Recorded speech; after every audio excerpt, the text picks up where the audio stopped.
Hello and welcome to the FDT-TV podcast. As always, my name is Ian and I'm joined by the wonderful Mike, and we are here to talk about everything Premier League. This week we have got King Kev, or Kevin De Bruyne, however you want to pronounce it. He's back and pulling Manchester City out of the rut that they are in and pushing them towards another championship.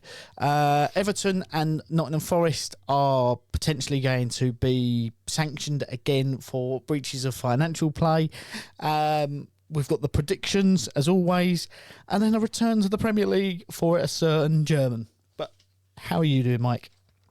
Yeah, not too bad, mate. Not too bad. I don't know whether it was a good thing or not that we didn't have a game this week. I'm a little bit pining for football, but at the same time, I think the rest is going to do us some good after our run of recent results. But hoping on Saturday we pick it up again and get our season back on track. Mm-hmm. Yeah, no, that would be a good idea. Crystal Palace, if beggars are not believers, you should have enough to get past them. But then again, this is the Premier League, and it depends on what way the wind blows. Certainly, if you're Jurgen Klopp. So, I think first of all, what should we do first? I think do you know what? Let's do it in a different order. Let's get the predictions out of the way first.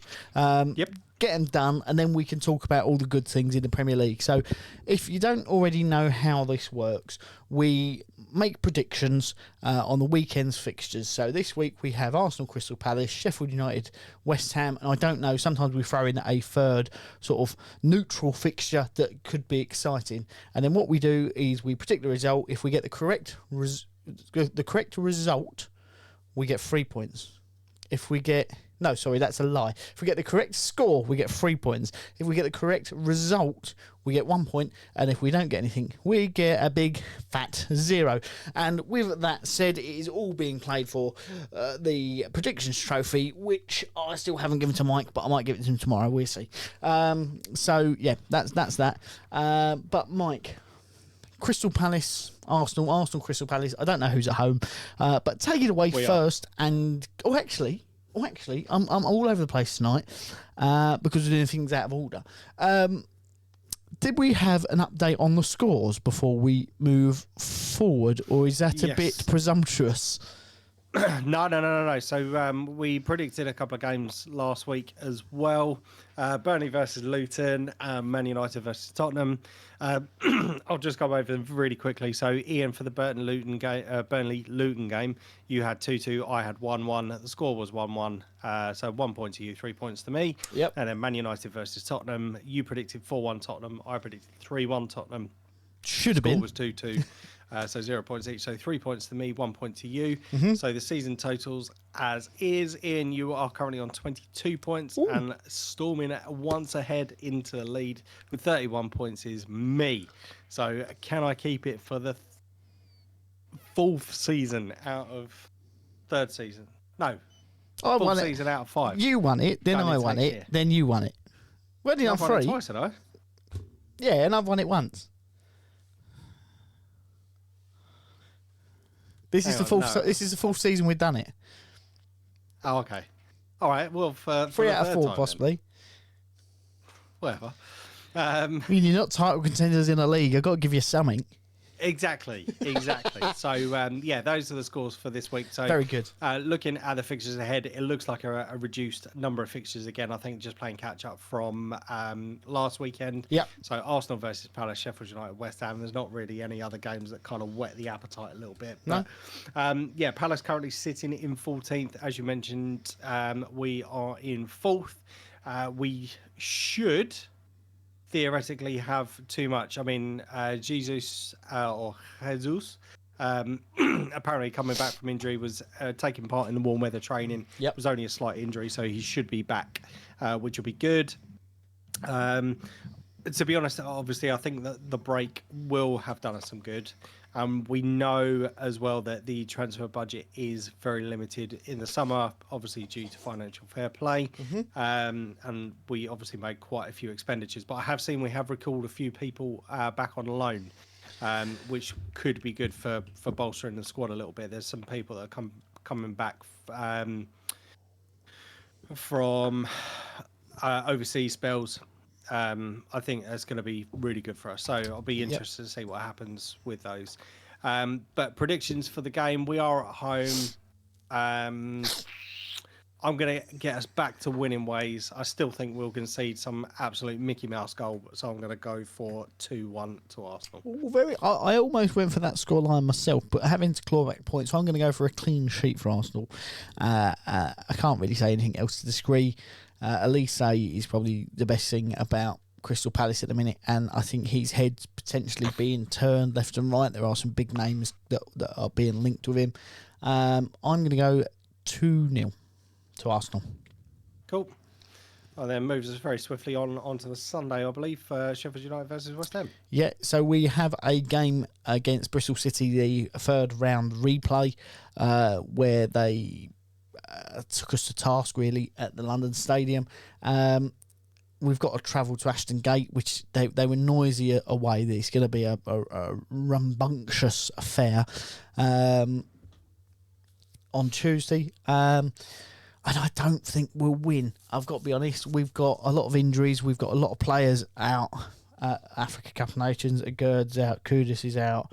I can't think who else has gone. Someone else has gone, I think. But yeah, it's just one of those that, with the injuries, with the that going on, I can't see us getting anything in this. It pains me. I'm going to go for a 1-1 draw. I think we're gonna score, but we're gonna concede something silly. Yeah, I would completely echo that. I've already written 1-1 down on the system. So, yeah, not much more to add from what you've already said. So 1-1 for me as well. Yeah. So if you haven't already, go over to the YouTube channel, look for the big gold cup.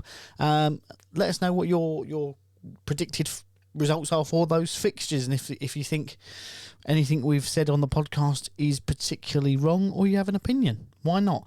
Next up, Timo Werner, the certain German I was talking about. People give him a hard time for his efforts at Chelsea. I don't think he did terribly. He sort of joined Chelsea in that period where they were starting on the downturn, didn't he?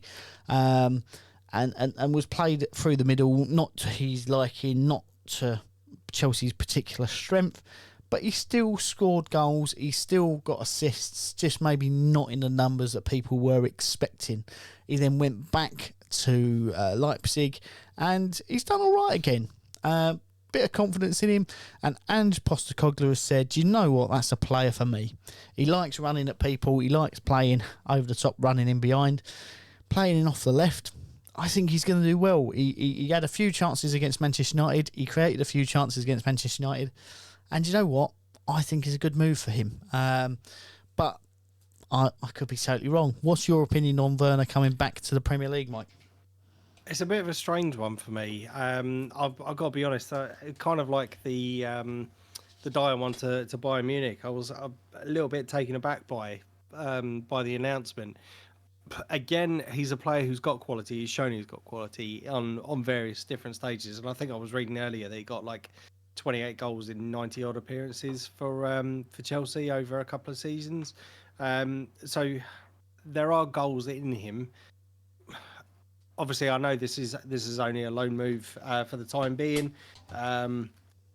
Just whilst Heung-min Son is out at the Asia Trophy or the Asia Cup, whatever it's called. Yep.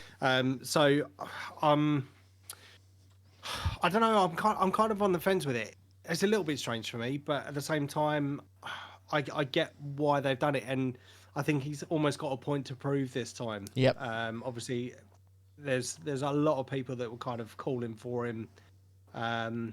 Or are basically mocking him already coming back to the Premier League with the stint he had at Chelsea. But maybe he'll start ripping up trees again. But maybe Chelsea wasn't playing him in the way that he was used to. Mm-hmm.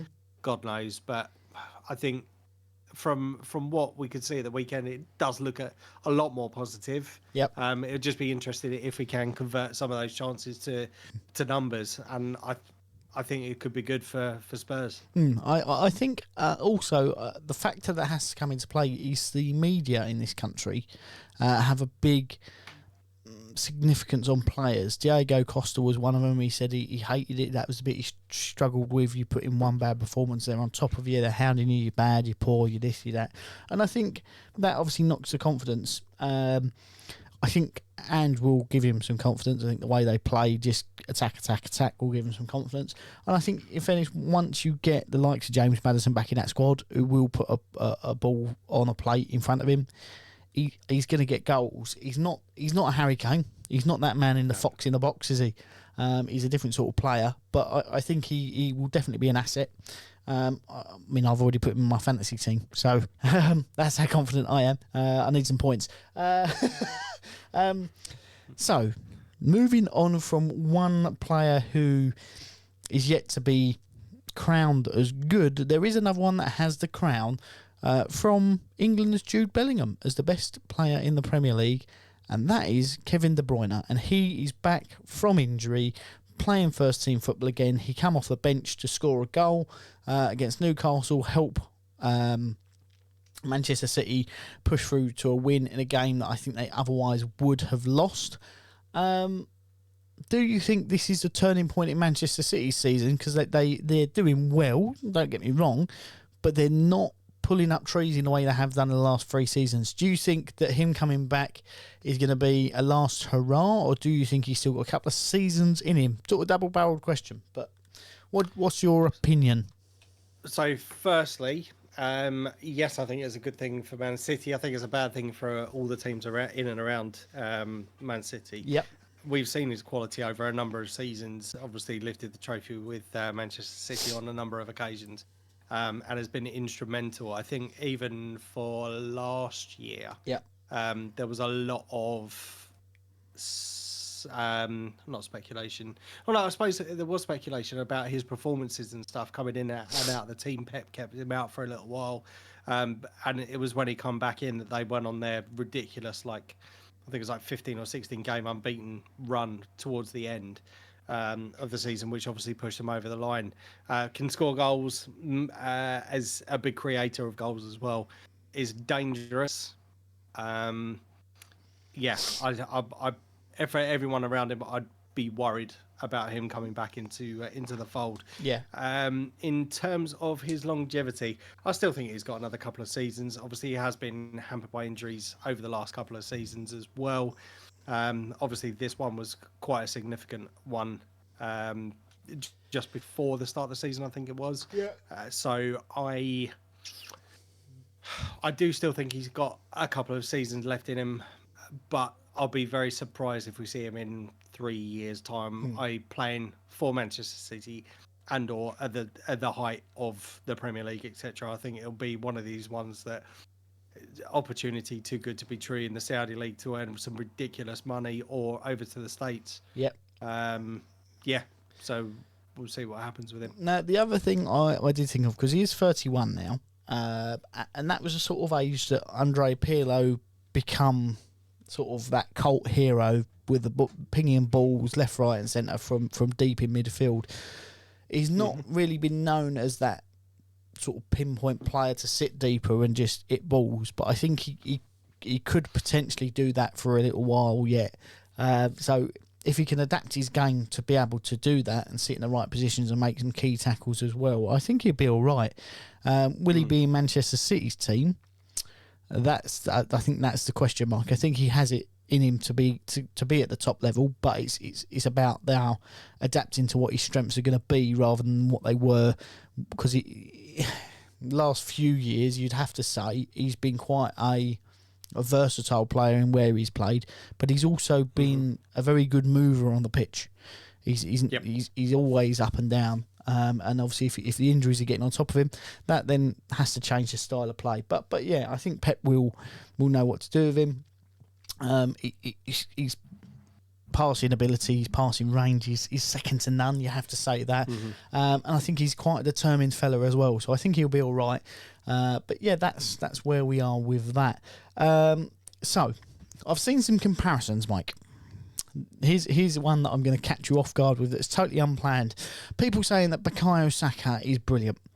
He has less goals and assists together than Richarlison does this season.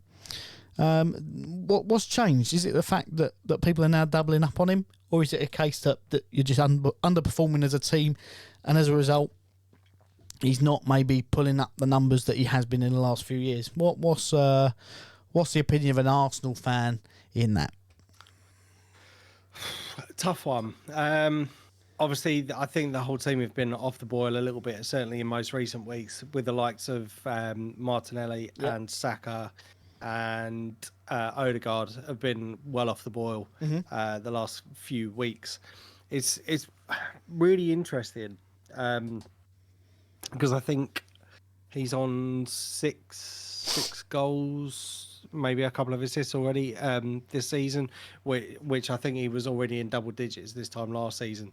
But when you look at the difference between us this year and last year, I think we were a lot more fluid and expansive last year, whereas this year it's almost kind of like gritty. And I think because we did so well, people have kind of figured us out a little bit. Yep. So if you take Martinelli, you take Saka out of the game, you take Odegaard out of the game, then we kind of have to resort to plan B or plan C, which is extremely frustrating. And I would say it's a combination of both. The fact that people have figured us out. I mean, don't get me wrong. Up until just before Christmas, we were doing well. We were sitting at the top of the league, and it's only just after Christmas with a loss against yourselves, Fulham, draw against. It was the draw against Liverpool, I think, just before Christmas, where the rails started to come off a little bit. But there have been some massive changes to the squad. Obviously, the disruption between Raya and Ramsdale. Still don't know why that is, if I'm being completely honest. Obviously, with the introduction of Kai Havertz, we had Jurien Timber come to the club as the new left back. Zinchenko and Tierney go out on loan. Zinchenko has some good days and bad days, but I think a lot of the goals recently have been as a result of him. So yeah, I think it's a combination of all sorts, and I would go back to that age-old cliche of, was it form is temporary, class is permanent. Yep. I would say that we with that couple of weeks break, I'm hoping it's going to kind of rejuvenate us a little bit. There's been times where the players have actually had to relax. Their families were allowed to come over whilst they were doing the warm weather training. So, yeah, I think it will, or it remains to be seen. And I think with the performance against Crystal Palace, I know it's not going to be the benchmark for the rest of the season. But if we start to see an improved performance, then we'll know we're kind of like back on track a little bit. Well, I think it's one of those you have to look at it and say you've been dominant in spells, and it seems a little bit like last season. You had moments as well where you dominate for 20 minutes and then go, right, job done, and it's still 0-0, or you're 1 goal down, and it just seems a little bit baffling. And I don't know how you change that really. Mentality is a key thing. But hey ho, that's what it is. It is what it is. And lastly, to finish up, because why not? Transfer rumours. We are in the middle of January. Have you got any tasty transfer rumours for us from across the league? No, I've got to be honest in relation to this transfer window. I've obviously been caught up in it. I say to it, I'm not going to get caught up in it, and I always seem to get caught up in it. Until something is signed on the dotted line, I'm trying to ignore all transfers or transfer rumours. I mean, just to kind of like contradict myself, I have seen the likes of we've been linked with Benzema and Mbappe and all this. It's just got to a point, and you see some of the fucking morons, excuse my language, on social media going, why can't we just get this player? Well, again, this isn't a game of FIFA Ultimate Team. You can't just pump 100 quid in and get 50,000 or 50 million coins. There's balance. You got to balance the books and all this sort of stuff. And if we haven't got the money, we haven't got the money. Yep. So we've been told not to expect a lot in this transfer window for Arsenal. And as soon as we start seeing some of those injuries or players out for injury, with the likes of Tommy Tomiyasu, who's away at the Asia Trophy. I think we could look like a refreshed or more refreshed squad. Yeah. But we've got the likes of Thomas Partey as well. He's been seen participating in the warm weather training. So, and I think you mentioned last week about him going to the Africa Cup of Nations. Yeah. So I don't know what's going on with him, but yeah. Well, I think some of the key ones. Let's look here. We you mentioned Benzema. He's now linked with Chelsea as well. In looking for a striker, somewhere around 15 to 20 million pounds. I think some of these Saudi clubs will want big money, but Chelsea obviously have some links there as well. So that's a rumour that's going on. Anthony Patterson to come into Liverpool from Sunderland as a goalkeeper. That's one that seems to be picking up some steam. Trevor get me teeth back in. Trevor Chalobah from Chelsea has been linked with all sorts of places. Obviously, they're looking at getting some outs. He's been linked with Napoli. He's been linked with Fulham. He's been linked with West Ham. Will we see him going out? Diamonde from Sporting Lisbon. He is a very good defender, big brute of a young man. Newcastle, Chelsea and Arsenal linked with him. I think if anyone can get him out of that club, they will be laughing because he is phenomenal. Who else have we got that is of interest to us? Ben Johnson looks like he's going to leave West Ham, which is a shame because he's a nice young guy, come through the academy, but he looks like he might be going to Rangers. And here's one for you, Nemanja Matic to Fulham. Interesting one, but I don't know. But I know I said finally, but it's not finally because we haven't spoken about Everton and Nottingham Forest potentially getting financial sanctions. So Everton are calling out the Premier League to say that their rules are foolish and have got full of loopholes because they're currently in the process of appealing their previous punishment. And the new rules that were set this season says they're going to deal with it within the season. So now the Premier League are looking at Everton for the same thing they've already been punished for. So I think in that sense, I think they will defer that and say, no, you've already been punished. There is an appeal going on. So we'll wait to see the outcome of that. I think that points deduction will go back to 5 points. I think that's likely to happen. I don't think they're going to get away scot-free, but I think 10 points would be harsh. And with some of the other appeals and stuff that they're going on, I think if they set the bar at 5 points every time, then it's a case of that, because that's their first offence in that sense. If you haven't sorted it out next year, it'd be 10 points, then it'd be 15 points, then it'd be 20 points, and going on and on. The rules are financial and stability rules, or whatever they're called. £150 million over 3 seasons is the maximum loss. Nottingham Forest get £63 million because 2 out of the last 3 seasons they have been in a championship, so their amount of loss is obviously a lot less. Is it 2? Well, yeah, it is sort of. That's the period they look at. They don't look at this year until next year, which is a strange one. So they're allowed £63 million loss. Obviously, they spunked money, didn't they, last season on 800 million players coming in. Yep. Half of them didn't play or only played 1 game. But that has an effect, obviously, on the wage bill. It has an effect on transfer fees and agent fees and da-da-da-da-da-da-da-da. They're at a loss. I can see they will probably be hit with the same points as Everton. The interesting thing will be, do they wait to the last possible moment, because the rules state that they have to deal with it within this season.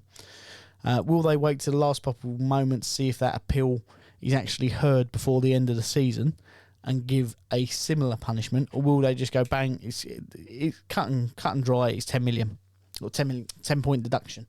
Hard to say, because if Everton get theirs reduced, then that opens up the door for an appeal from Nottingham Forest.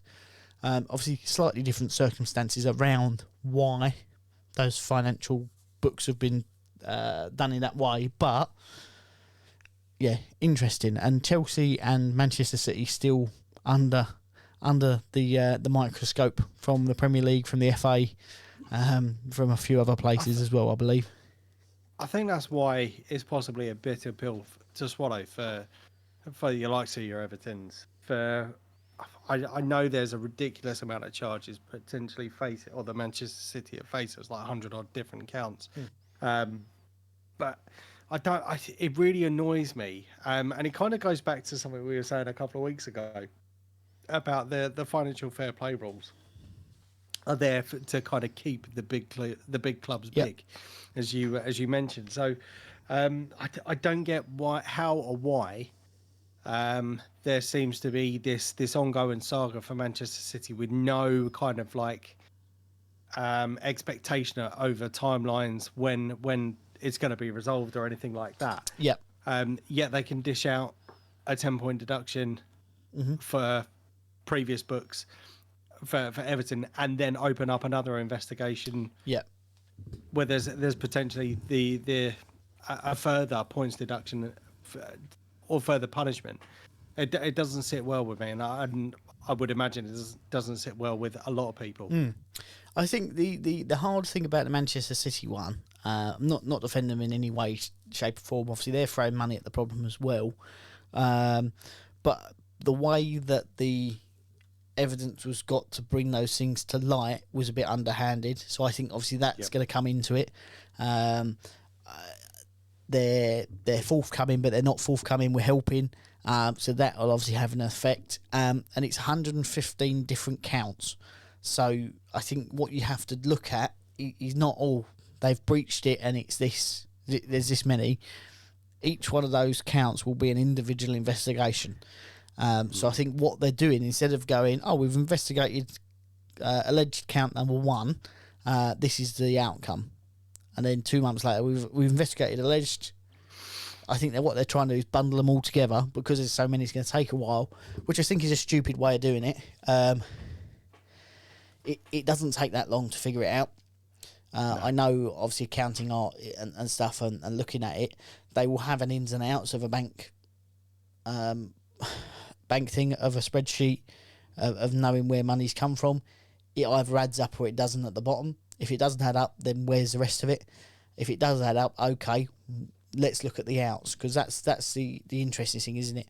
And it's also looking at, and I don't know how they're going to tie it back in, because some of the allegations are that there was a third party paying Mancini wage from a different country, in a different country, for consulting. Now,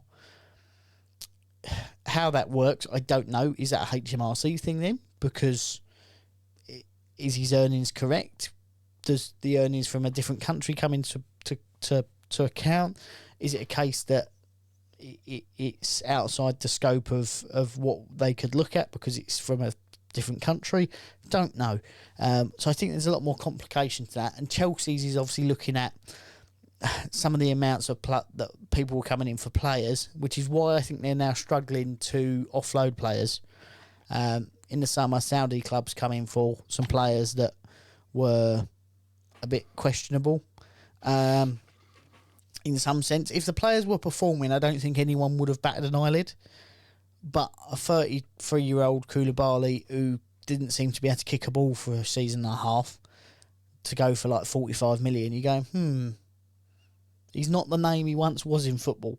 5 years ago, yes. But yeah, it was that sort of thing. So I think they're trying to sell to people that are not in the Saudi league at the minute, which is why they may be struggling to offload players.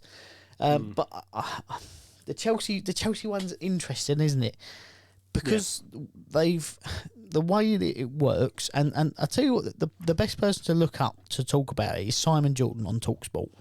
Obviously, having been a club owner, he knows how it works. He knows how the registration will work and things like that. And he's quite eloquent with the way that he explains it. Whether you like him or not, I know he divides opinion. But what Chelsea have done, essentially, is they've bought in a player. For example, they bought in Enzo Fernandez or Moise Caicedo for over £100 million. And what they've done is they've given them an 8-year contract.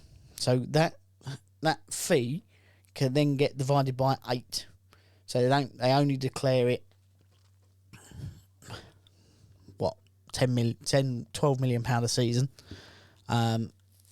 which when you look at it for the years, because it's a rolling 3 years, 12 million a pound is nothing. 100 million pound, 110 million pound is loads of money, but actually this season, those two players have effectively cost them 22 million pounds, which is how the Premier League will look at it. And that's the interesting thing, and that's why the financial fair play is suited to the big clubs, because obviously they make more money, they can have a bigger loss, and likes of Burnley, who are come up, and Bournemouth and Brighton haven't got the incomes that they have done. Brighton will probably change a little bit now because they've sold a few good players.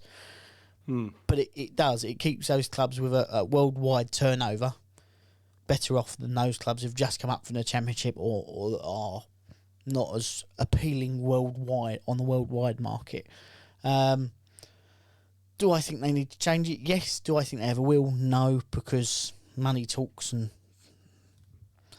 it's the people with the money making the decisions. So yeah, it's an interesting one, but I think we are likely to see Nottingham Forest with a points deduction. I think it would be harsh if they hit Everton with a points deduction for something they've already been punished for. If it was a new charge and a new thing, then yeah, go for it. But it's not. So yeah, watch this space. I think watch this space, and let us know your opinion on the matters. What do you think should happen to those clubs? Do you think Everton should be punished twice? We're interested to hear your opinions. But I don't have anything else this week. Nope, no, nothing from me. So that's it. Bugger off. We'll see you next week. It's a nice way to say bye, isn't it? Subscribe if you can. If you can't, don't. Yeah. I've been Ian. I've been Mike. And we are signing off.